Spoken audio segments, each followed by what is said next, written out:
నడిచింది. వాజ్పేయిలు, అద్వానీలు తమ పార్టీని త్యాగం చేశారు. ఇప్పుడు ఎదుటి పార్టీలను త్యాగం చేయమని అడుగుతున్నది భారతీయ జనతా పార్టీ. కాబట్టి ఖచ్చితంగా సంథింగ్ ఒక క్రిటికల్ డిమాండ్ అయితే ఉంటుంది. అందుకు ఇష్టపడితేనే పొత్తుంటుంది. ఓకే, అంటే బీజేపీతో కలవడానికి టీడీపీ వెంపర్లాడుతుందో లేదంటే ఆయనే ఫోన్ చేసి రమ్మన్నాడు ఆర్కే గారు చెప్పినట్టు అది పక్కన పెడితే ఇన్స్టెంట్ ప్రయోజనం ఏంటి తెలుగుదేశం పార్టీ వెంట పడడానికి? ఆఫ్టర్ ఎన్నికలు కేంద్రంలో అధికారం అదంతా పక్కన పెడితే ఇప్పుడు గెలుపు కోసం ఎన్నికలకు ముందు టీడీపీకి కలిసి వచ్చేది ఏంటి బీజేపీతో వెళ్తే? తెలుగుదేశం పార్టీని అడగాలి అది. ఎందుకంటే తెలుగుదేశం పార్టీ ఏం ఆశిస్తోంది? ప్రభుత్వ వ్యతిరేక ఓటు చేయనివ్వకూడదు, నెంబర్ 1. రెండో పాయింట్ ఏంటంటే భారతీయ జనతా పార్టీకి ఒక పాజిటివ్ ఓటు ఉంటుందని కదా దాని భయం. అదే అంటున్నాను.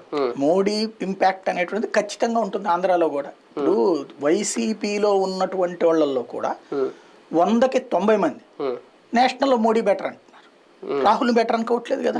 100కి 99 మంది అదే అనుకుంటున్నారు. అక్కడ కాంగ్రెస్ అని అనుకోవట్లేదు. ఓ రకంగా చెప్పాలంటే 100కి 100 మంది వైసీపీ వాళ్ళు అనుకోవాలి.